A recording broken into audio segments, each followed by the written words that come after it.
So for our project, we did Graves' disease, and Graves' disease is an autoimmune disorder, which basically just means that your immune system attacks healthy cells thinking that they're foreign. And for this, we interviewed a woman named Nancy Jacobina who has Graves' disease. And when we went there, I have the immune system, so I asked her questions about how Graves' disease affects the eye. So basically, in Graves' disease, the immune system thinks that the muscles in the eye are foreign, so it attacks the muscles in the eye and it causes the muscles to start to go away and the eyelids retract, so your eyelids look enlarged, or your eyes look enlarged. And it was one of the worst cases the doctors had seen, and she had so much tissue built up behind her eye that her eyes were actually popping out and looking very large. And her first eye symptom occurred in 2001, and she immediately went to the doctors to get it checked out, and the doctors knew she could possibly develop Graves' disease. So she got a surgery called orbital decompression, which is basically when the doctor just removes the tissue that is built up behind the eye, and she had to go from 2006. She had her first surgery, and she went every 3 months until 2009.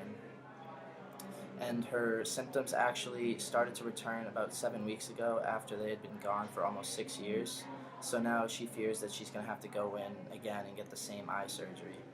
But the problem with this is the eye is basically just going to keep reoccurring and it won't go away. So she has to wait for the disease to run its course, and she's going to develop the same symptoms over and over again, and then is going to have to wait for it to get as bad as possible so she can go in to get the surgery to have it removed. So the symptom of the eyelids being retracted is called ophthalmopathy, and Nancy Jacobina's symptoms were so bad that at night she actually couldn't close her eyelids to sleep, so they had to be taped because the eyelids were so far retracted into her orbital socket. So she went in and got that surgery because she was experiencing not being able to close her eyelids, double vision, her depth perception being off, and she just needed this to be cleared up. And when she went in to get surgery, the doctor told her that she needed to pick two directions to look, so we're able to look up, straight, and down, and she was only able to choose two of the three, and she wanted to be able to bike and perform physical activity, so she picked up and straight. So she actually told us that it's really hard for her to walk downstairs sometimes because she cannot see the stairs below her. So there was that part. So like I said before, the doctor actually told Mrs. Jacobina that the eye symptoms was one of the worst they'd ever seen, so she was sent to a specialist who had actually done this before. And during the surgery, they basically took the muscles out of her eye and repositioned them, and actually repositioned her eyes once more to try to help deal with the symptoms she was having and increase her vision to be normal. So for the immune system, the main symptom is ophthalmopathy, and it just retracts the eye muscles in the eye, and that is how Graves' disease affects the immune system. I worked on how the endocrine system is affected by Graves' disease. And Graves' disease is the thyroid stimulating antibody stimulates the thyroid gland to produce large amounts of the thyroid hormone in an uncontrollable manner. The thyroid makes two hormones, T3 and T4, and those two hormones increases metabolism, regulates cell growth and activity. And when we interviewed Nancy, she was saying that she was always hungry and she never gained weight, and she was always hot, which is signs that the thyroid hormones aren't doing what they're supposed to be doing. And so the doctors recommended that Nancy was put on thyroid medicine, but the thyroid medicine couldn't get her regulated. So she got her thyroid gland removed in 2006. And one of the common symptoms of Graves' disease is having a goiter, and that's when your thyroid gland is enlarged and protrudes from your neck.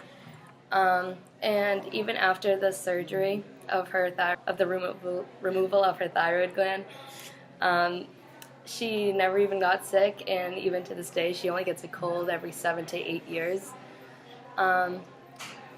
Ever since she was diagnosed with Graves' disease, she was put on a thyroid hormone supplement, and she takes it to this day to help regulate her body.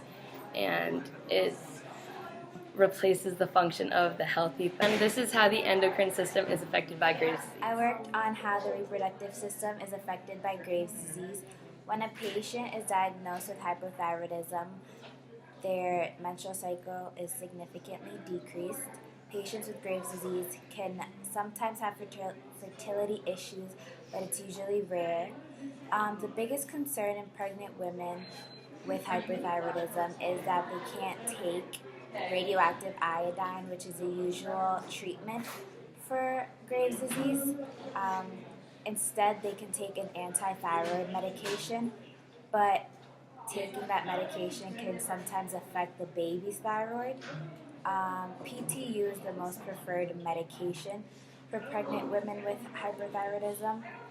When we interviewed Nancy, she had no reproductive issues because she was diagnosed with Graves' disease when she was 50 years old and she was already postmenopausal. And that's how the reproductive system was affected by Graves' disease.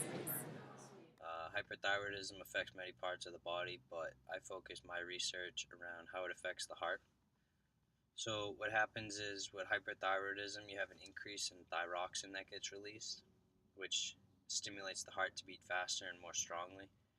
This is known as tachycardia, and a person with Graves could experience palpitations of the heart, which may occur if it's left untreated over an extended period of time. Due to prolonged increase in blood pressure, you become susceptible to systolic hypertension, but your diastolic will remain unchanged. Increased cardiac output will eventually lead to a rapid pulse. And in the case that we had interviewed, the lady that had Graves, she actually didn't have to take any medication to control her high blood pressure because due to her being an athlete her whole life, she actually had a low resting blood pressure and low resting pulse.